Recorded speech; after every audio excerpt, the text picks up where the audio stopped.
To complete the most significant news for this day, Y News continues. Here are the top stories. The House of Representatives on Monday approved on third and final reading separate bills seeking to increase the excise tax on tobacco and alcohol products. In the House's version of the Bill 8677, there will be a 5 peso increase in the price of tobacco next year, with an additional 2 pesos and 50 centavo tax hike from the year 2020 to 2022, and an annual 4% increase starting 2023.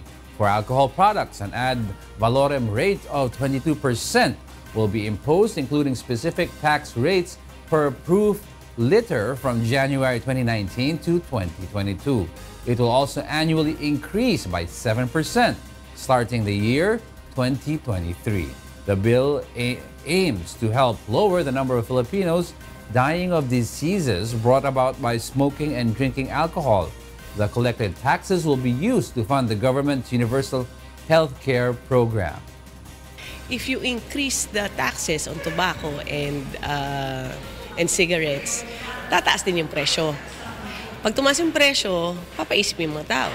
So, ibig sabihin nun, bumababa rin, in proportion, bumababa rin yung consumption natin. So, less smokers, less drinkers. Some transport and commuter groups want LTFRB Chairman Martin Delgra to resign after he ordered to roll back the minimum fare in jeepneys amid dropping oil prices. The LTFRB ordered to provisionally bring back the basic jeepney fare to 9 pesos from 10 pesos took effect on Tuesday.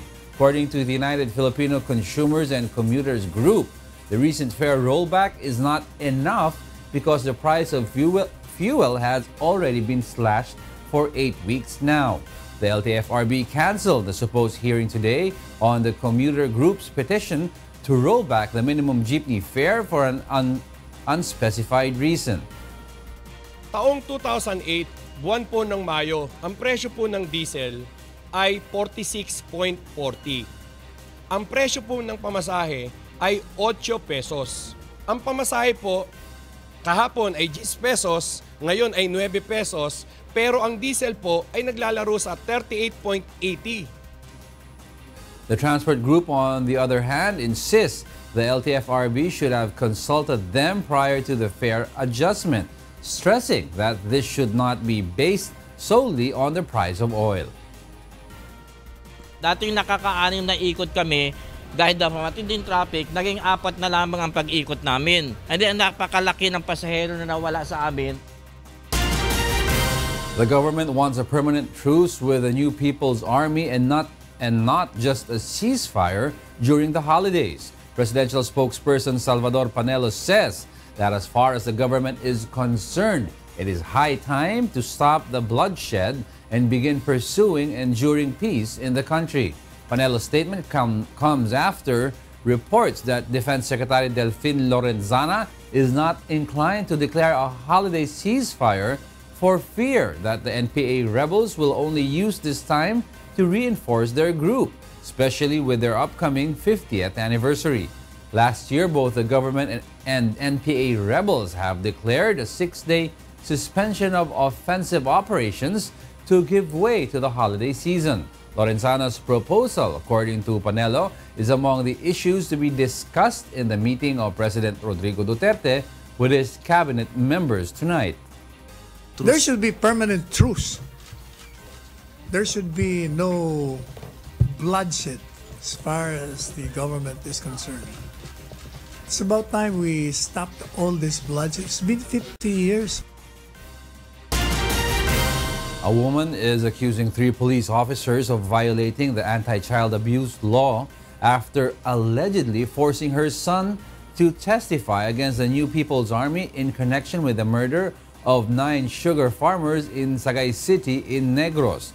The complaints against the chief of Sagay Police and 2 of his personnel were filed before the Department of Justice earlier. The woman, along with her son Lester, survived the attack after armed men opened fire at their group camping at the Hacienda Nene in Bulanon Village in Sagay City on October 20. The complainant fears the police will use her child to pinpoint innocent individuals. Sagay Police has denied the allegation.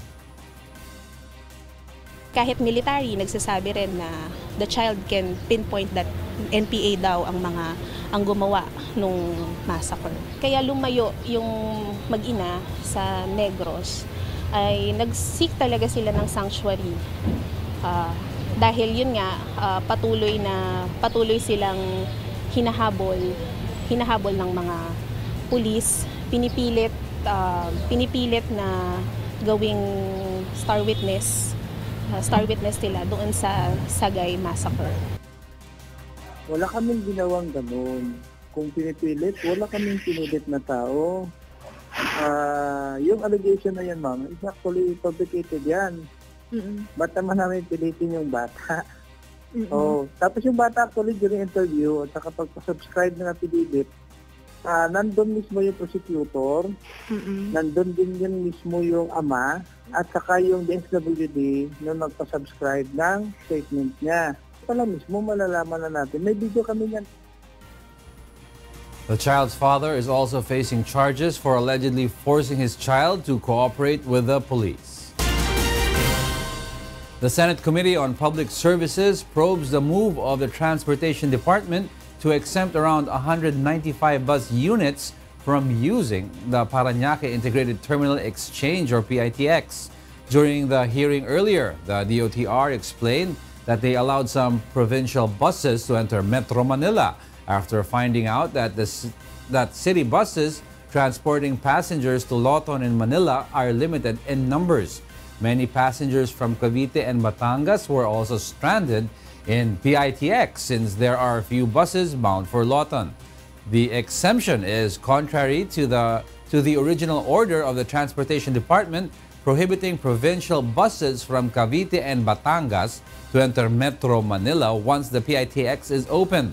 Various Cavite Batangas provincial bus operators claim they lost a huge amount of income after the DOTR favored some bus companies.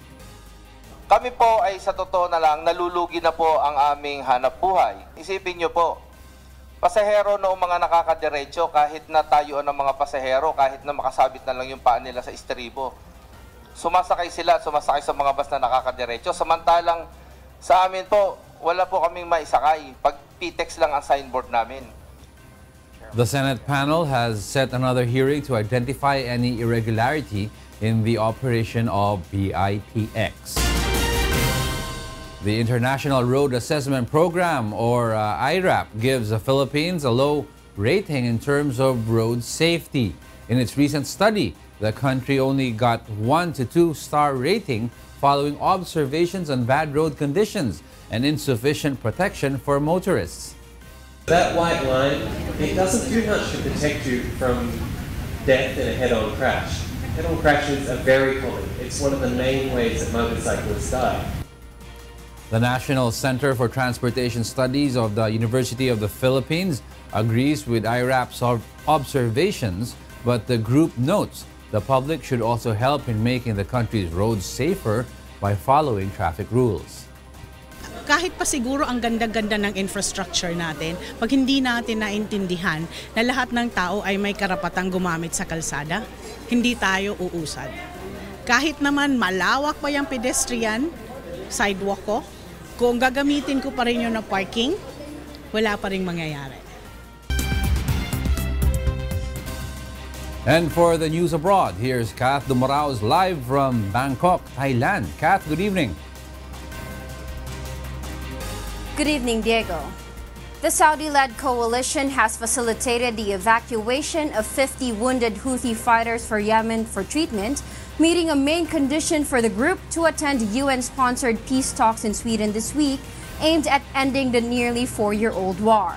Prospects for convening talks have risen as Western allies press Saudi Arabia, leader of the Sunni Muslim alliance battling the Iranian-aligned Houthis, over a war that has killed more than 10,000 people and pushed Yemen to the brink of famine. The peace talks is expected to start on Wednesday. World Bank and 2 of its affiliates will double their investments on climate action from the year 2021 to 2025. Here's why from Eileen Cerudo. The World Bank will give equal weight to curbing emissions and helping poor countries deal with the disastrous effects of a warming world as it steps up investments to tackle climate change in the first half of the 2020s. The bank and its two sister organizations plan to double their investments in climate actions to about $200 billion from 2021 to 2025, with a boost in support for efforts to adapt to higher temperatures, wilder weather, and rising seas. We are announcing $200 billion of climate finance, of which $100 billion comes from the public sector arms of the World Bank Group. The latest figures on climate funding for developing countries show barely a quarter has been going to adaptation, with the bulk backing adoption of clean energy and more efficient energy use aimed at cutting planet warming emissions. Of the $100 billion the World Bank plans to make available in the 5 years from mid-2020, half would go to the adaptation measures. The World Bank says the money would also improve weather forecasts and provide early warning and climate information services for 200 million people in 30 developing countries. Eileen Cerudo, UNTV, News and Rescue.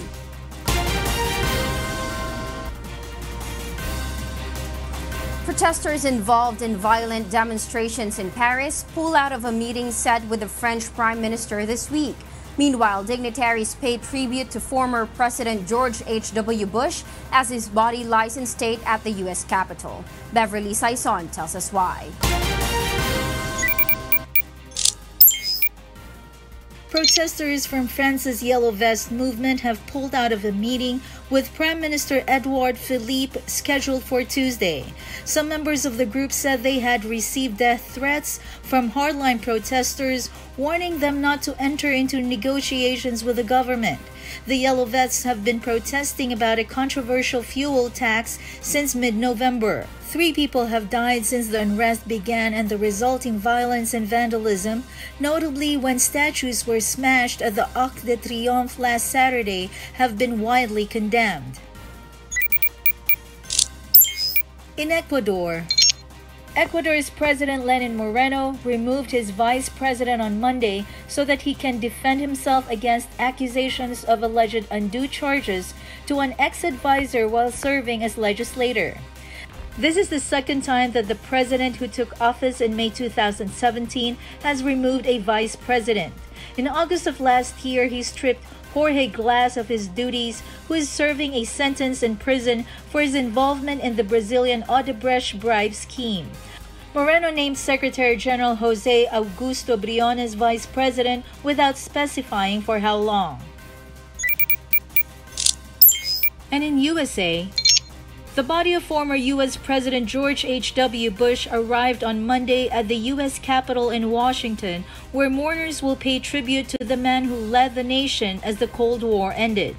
With hands on hearts, members of Bush's cabinet, lawmakers, and Supreme Court justices honored the 41st president as his flag-draped casket entered the Capitol Rotunda. The Bush family, led by son and former President George W. Bush, accompanied the patriarch's body on the flight aboard Air Force One from Texas to Joint Base Andrews outside Washington, and then on a final trip down Pennsylvania Avenue to the steps of the Capitol. Senate Majority Leader Mitch McConnell, the first official to speak in the rotunda, described George H.W. Bush as a humble servant and a principled leader. The body of the Republican former president will lie in state at the rotunda through Wednesday, when a state funeral is scheduled at the Washington National Cathedral. Beverly Saison, UNTV News and Rescue.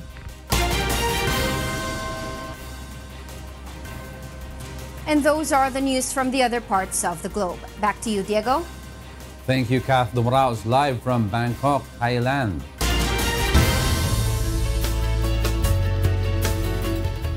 The use of rice straws is slowly increasing in South Korea following government's announcement to ban disposable plastic materials, including straws. Eric Ferrer tells us why. South Koreans are turning to rice straws after the government announced a plan in August to ban disposable cups as well as plastic straws and bags by 2027.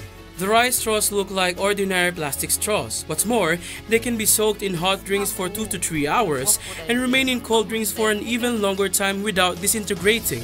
Customers can even eat them after they finish their drink.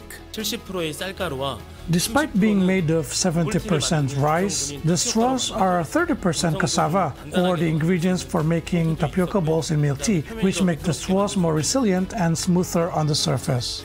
The price of producing a rice straw in South Korea has dropped to just 15 won, about 1 cent per piece, thanks to automatic mass production. At present, about 300 million pieces are being produced each month in the country. So far, customers support the switch. It feels like a normal straw, but more importantly, it can protect the environment. According to the country's Ministry of Environment, South Koreans use about 10 billion plastic straws and 25.7 billion disposable cups a year.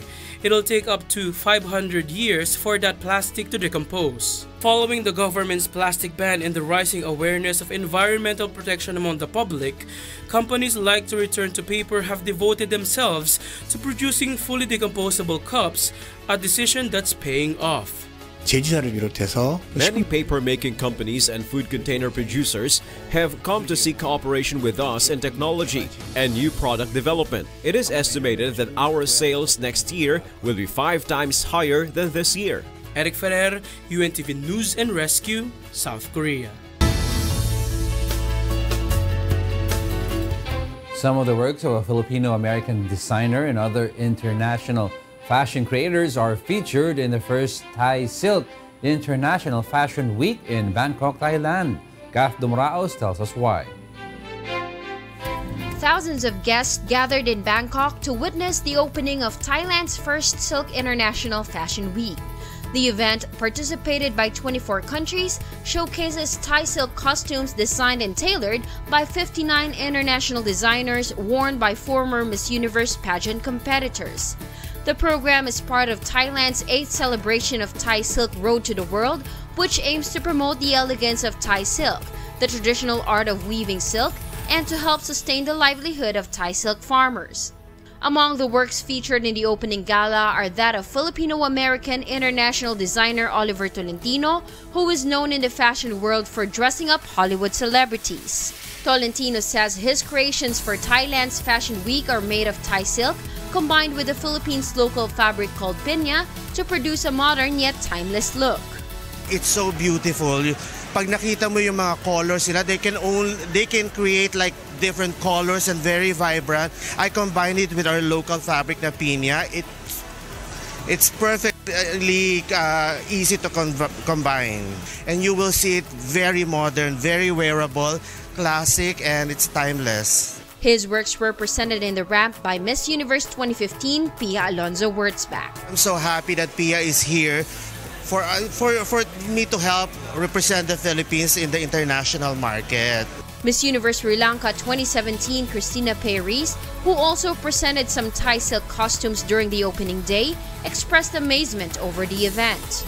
And the Thai Silk Fashion Week has been amazing. I usually don't do runway in Sri Lanka, so this was my first experience. And yeah, it's been amazing. Philippine Ambassador Mary Jo Bernardo Aragon also expresses gratitude to all Filipinos who supported the program. Maraming salamat sa ating mga kababayan na nakarating po dito. Salamat sa inyong tuloy na pagtangkilik sa suporta ng mga programa ng ating embahada. The Thai Silk International Fashion Week will run until December 4. Kat Dumaraos, UNTV News and Rescue, Bangkok, Thailand. And those are the reasons behind the news, December 4, 2018. On behalf of Rheena Villamor-Camara, I'm Angelo Castro III. Because we need to know, we will always ask why. Good evening.